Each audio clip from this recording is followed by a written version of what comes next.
大家好，我是国立清华大学电机系黄远健。今天我们要介绍电磁波的共振腔cavity resonator.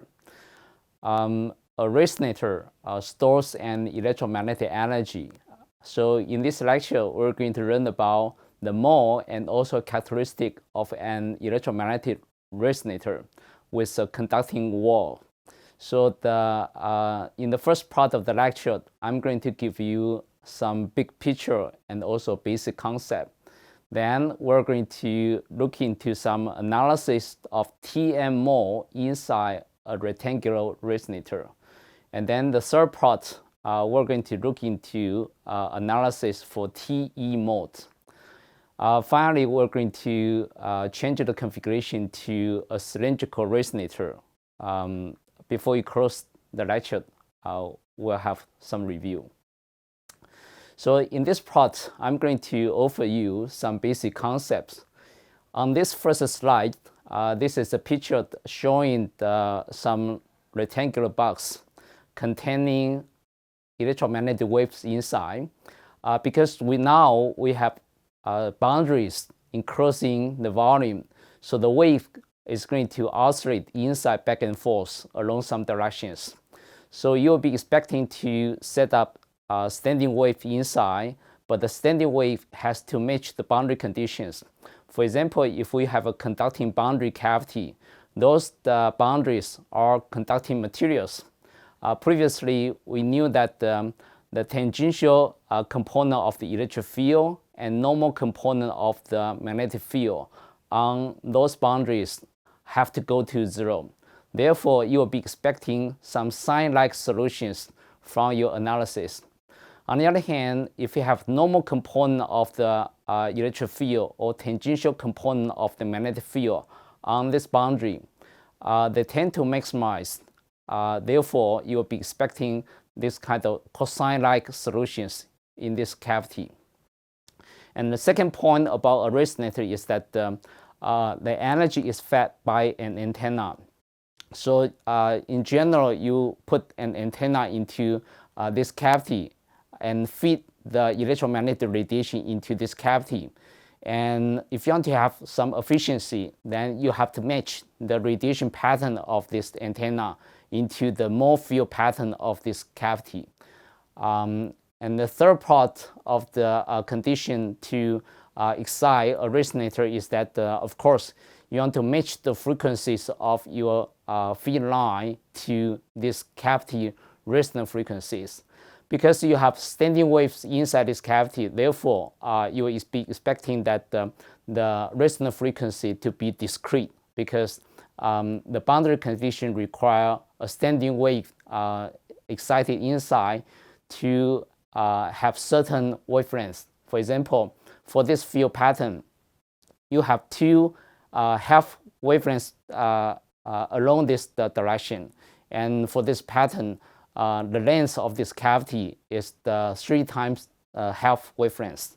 So this means that if you store standing wave into a resonator, the resonant frequency is going to be discrete.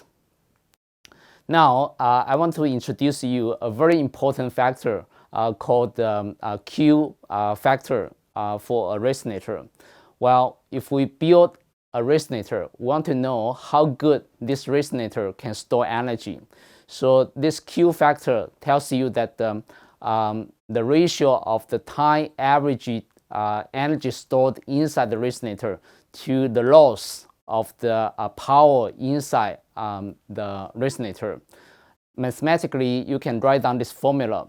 And this cavity Q has stored energy in the numerator and the power loss in the denominator, and T is the 1 cycle time of the wave.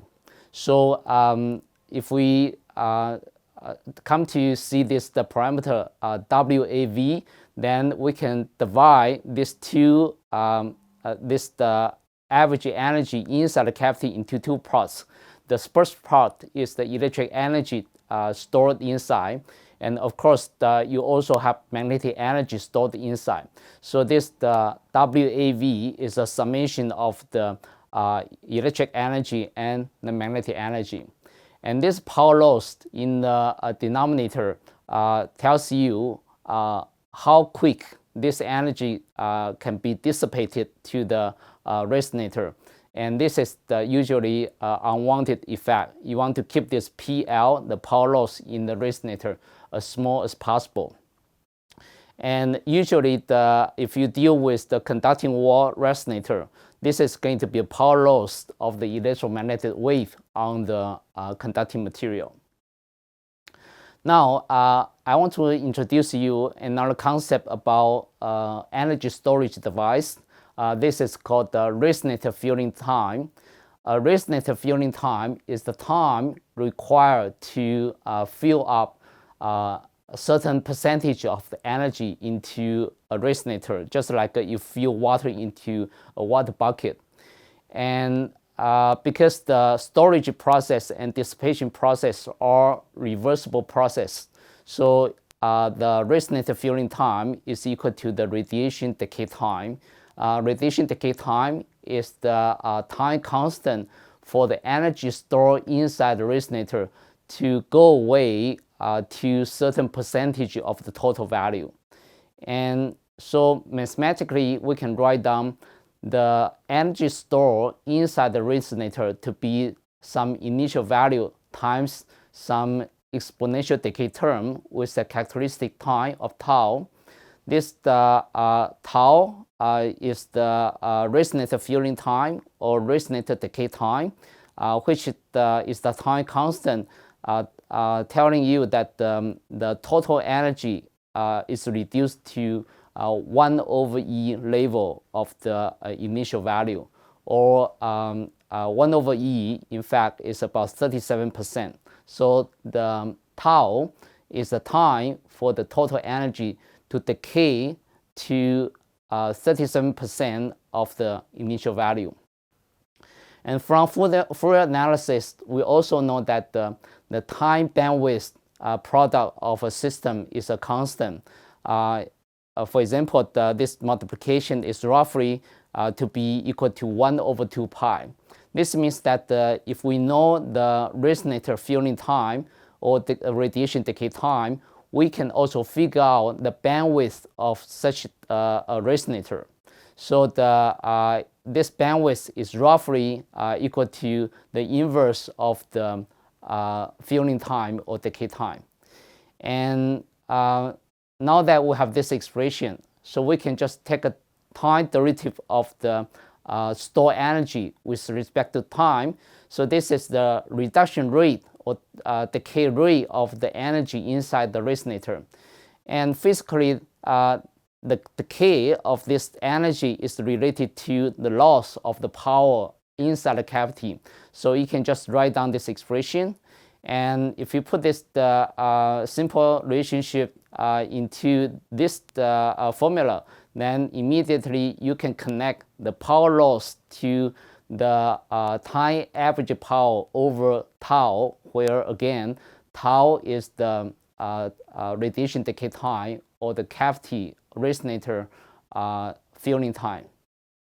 On the other hand, we also have a connection between this W average to the power loss through the definition of this cavity Q. So if we connect this one and this one together, then you'll be able to connect the resonator filling time to resonator Q, which is the Q over omega. Omega is the angular frequency of the radiation. And if you continue to spell out this omega to be 2 pi f tau, so now you can write the cavity Q to be equal to the ratio of the radiation frequency to the bandwidth of the resonator. So if you know this cavity Q, you can deduce the bandwidth of the resonator if you know the frequency of the radiation as well. So this is a convenient way to characterize a resonator bandwidth if you know the frequency of the radiation inside the cavity. At the same time, you have the Q value, then you can deduce the bandwidth for this resonator. The bandwidth of the system is the value you have to excite the system with a frequency falling into this value. So if you excite the system with a frequency outside this bandwidth, then the system is not going to accept the energy. 所以呢，在这一章里头，我介绍了几个基本的观念，有关于这个共振腔的基本的观念。那第一个基本观念呢，就是一个电磁波的共振腔呢，是储存电磁波的能量在里头，但是这个电磁波呢，因为边界的关系，所以呢是在这个里头是一个驻波的形式的给储存。因为呢驻波要满足它的边界条件，所以里头的共振频率呢，会是 discrete 的这个值，也就是就是固定的几个值，并不是随便可调的。那同时我介绍了一个东西叫做品质因子，叫做 quality factor。这个 quality factor 如果很高的话，代表说你可以储存很多的能量在里头。如果说这个 quality factor 很小的话，代表说这个resonator 储存能量的能力不好，因为它的这个定义呢是2拍乘上储存的能量然后呢再除以它每个 oscillation cycle 所丢掉的这个功率。那我们进一步的介绍了这个quality factor 的物理意义，它跟这个 resonator 这个共振腔的 filling time、energy decay time 还有这个 acceptance bandwidth 呢都有直接的关系。所以这个 Q是描述一个共振腔很重要的一个物理参数。那这是这第一节里头我要介绍的基本的概念。谢谢。